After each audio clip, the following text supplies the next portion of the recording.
Hi you guys. So I'm busy preparing for my next 9 days of the 100-day art project challenge, and I haven't received any nominations yet for my next medium. I guess you guys haven't seen that video yet, so I've decided I feel inspired to get out my gouache paints, and I've got a set here from On Mart and it's 18 colors. Now some of you might not be familiar with gouache, or you've heard of it but you don't know really what it is. So basically gouache is a watercolor, but it's very opaque, and you can build it up in layers just like watercolor, but the difference is it dries very opaquely and very flat. So it is a favorite amongst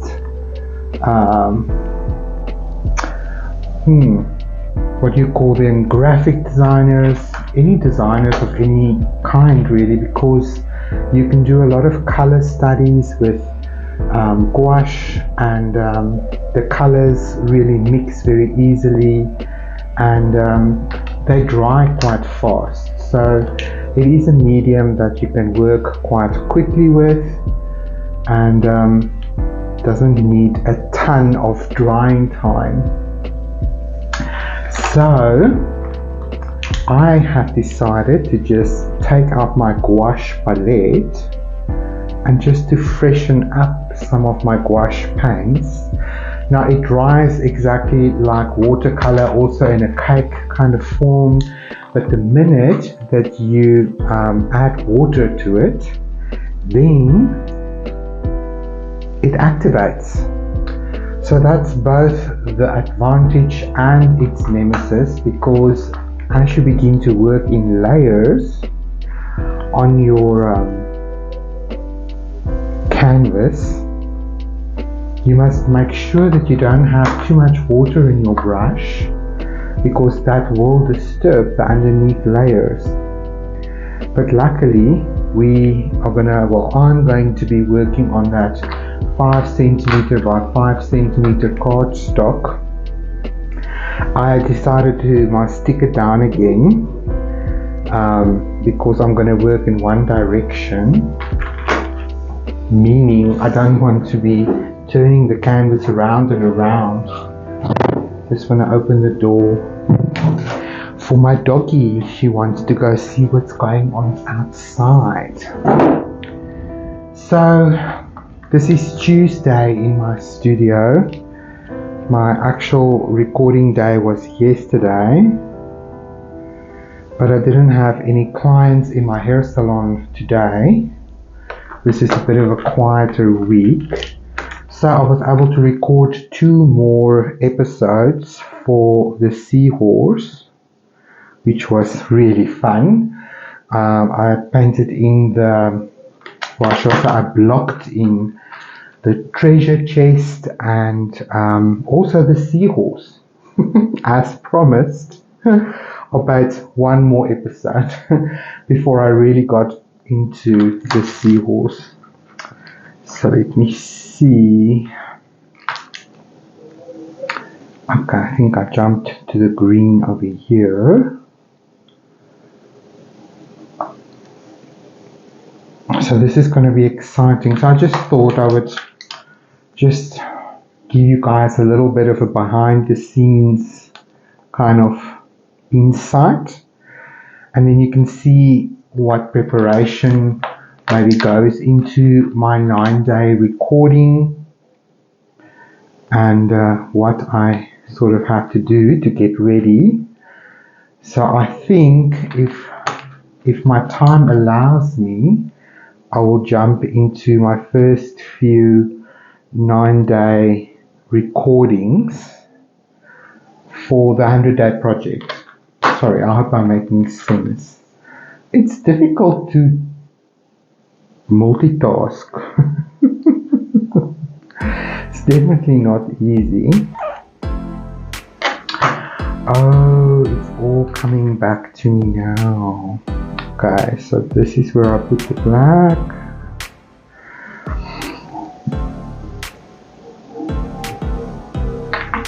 I think I'm gonna wash this little well and put my white in there. I put white everywhere. There's little dollops of white all over the show because this is the thing with gouache paints, is they mix so well with each other that you use your white to create a lot of different values. You do your tints with your white and your shades with your black, and you can mix your own grey for some neutral tones. So it really is a phenomenal medium to instantly get sort of color mixes that with other sort of paints might be a little bit more complicated or challenging or difficult, or just, you know, a different way of doing that. I don't really want to use that brush. That's a speciality brush, not a scrubbing brush. Let's try this.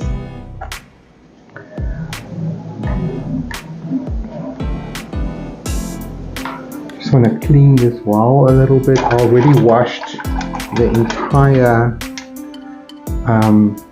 palette with soap and water and gave everything a good rinse because it was rather mixed up. All this mixing space on my palette was used, so I didn't want to start my next 9 days with a dirty palette. It feels like, you know, it's the past creative ideas is still stuck there. I'm wanting to have a new experience with my gouache. I think I must quickly show you guys some of my art journal drawings that I did using gouache. I just haven't worked in my art journal a lot in the last few months because I've been so busy with other projects, and I've been waiting for this little page to dry. This entire little page is oil pastel and it feels like it's cured now, although, you know, oil pastel is a finicky thing. I will have to put a little sheet of wax paper in here to protect, you know, the rest of the diary, otherwise it might go all over the show. But let me show you guys some gouache paintings that I did in here that's really special. I did this one in April last year, actually, on the 25th of April. Wow, that's a whole year ago almost.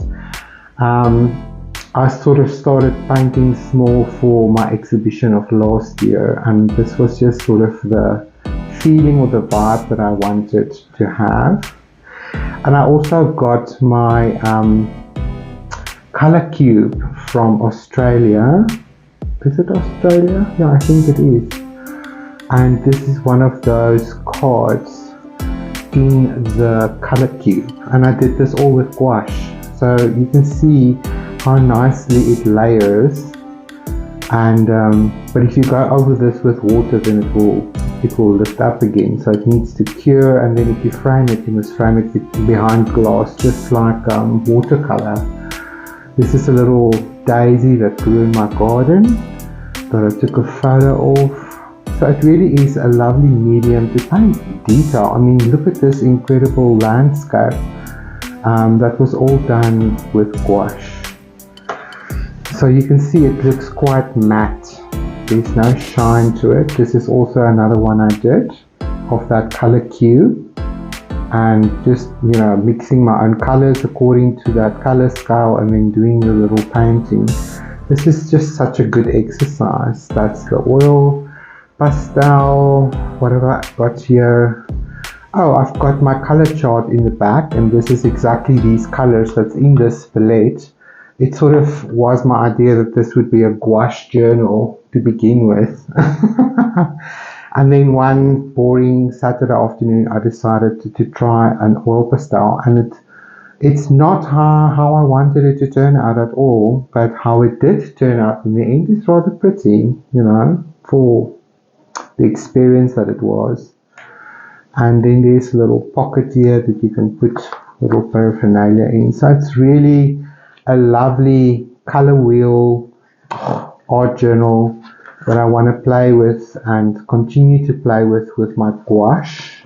So I think I can close it for a change.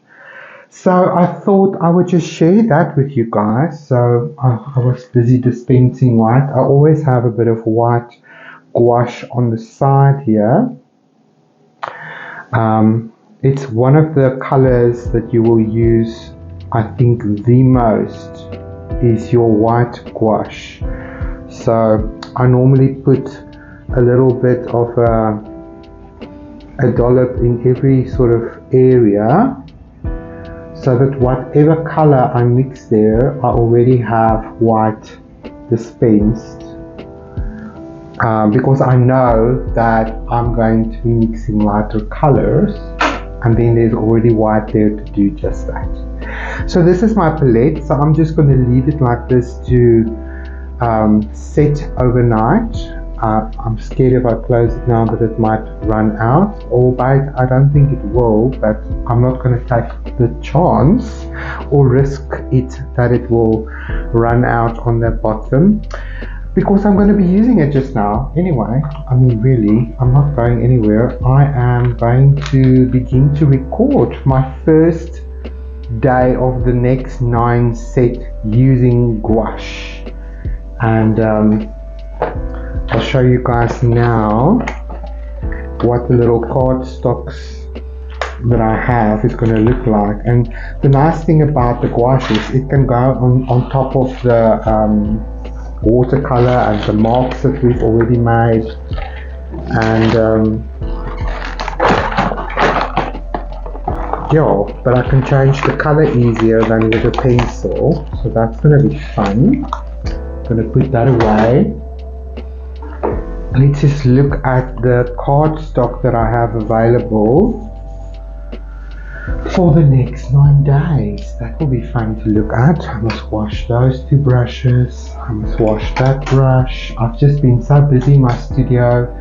I just sort of finished a big painting, another still life that I've been working on. I think I've come to a good conclusion point, sort of.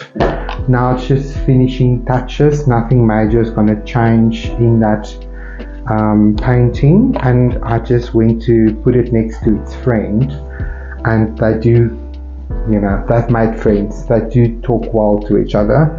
I'm just thinking about how I'm going to hang my art in the art exhibition, so it's a whole series that's going to hang together. So this is what we've got for the next 9 days. There's a lot of color on these little stocks. I'm going to select the prettiest 9. This is definitely one. I love that shape. Okay, so you're a contender. I mean, they're all pretty, but I only want 9, then I know where I'm at when I record it. Which one? This one feels very busy. This one is pretty. I like the mark. So that's 2, 3, 4, 5, 6, 7, 8, 9. The universe has decided with this one turning over. I keep looking up because I thought I put my camera straight ahead, but I put it slightly at an angle, so every time I look up I'm like, where's the camera? Oh yeah, over there. Hi. I just wanted to give you guys a little bit of a different view. It feels like you're a little bit more in the space with me. You can see what's sort of going on around me. So that is ready. I think I must grab my palette board that I usually use.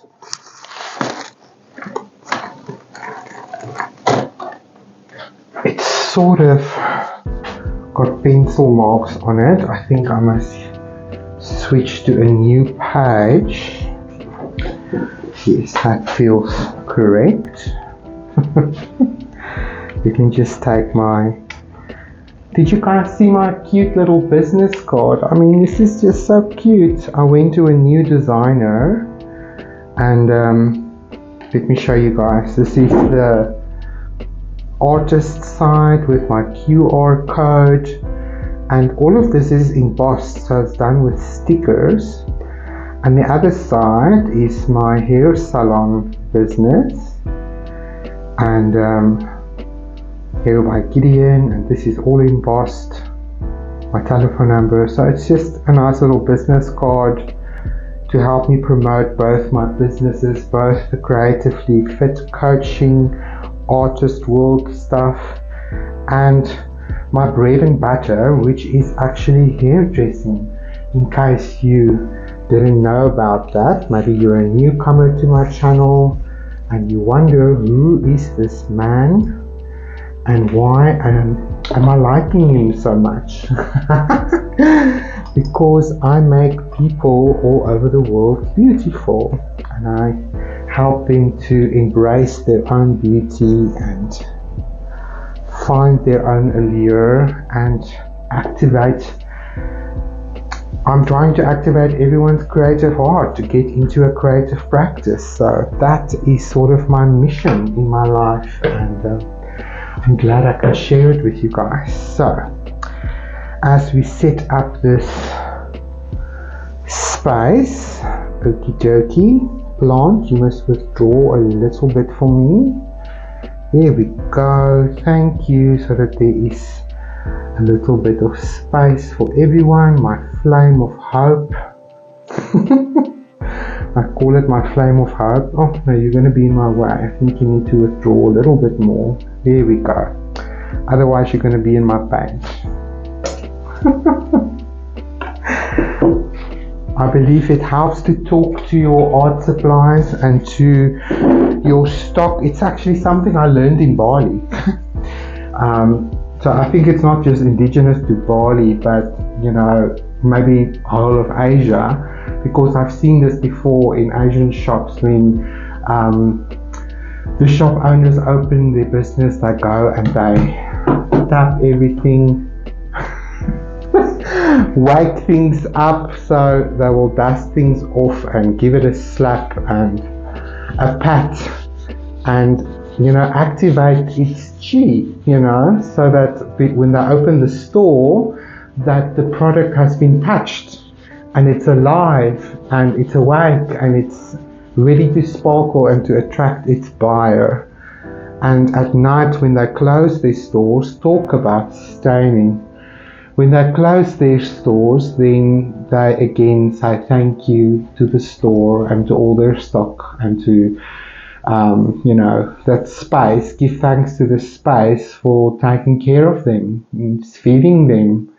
So it's a beautiful practice, really. So I talk to my art supplies and I talk to my canvases and my brushes, and it feels like they are my team members. They're my tools. They're all my tools, and I respect them and I take care of them because I'm so grateful for all my art materials that I do have. It's very expensive to get art materials, so I try not to waste, and I try to take care of the things that I have, because I believe if you are a good steward of your tools and your art materials, then you get blessed with more.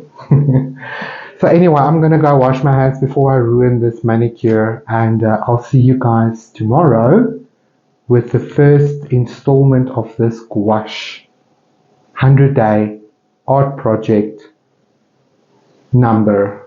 I'll see you guys tomorrow. Bye bye.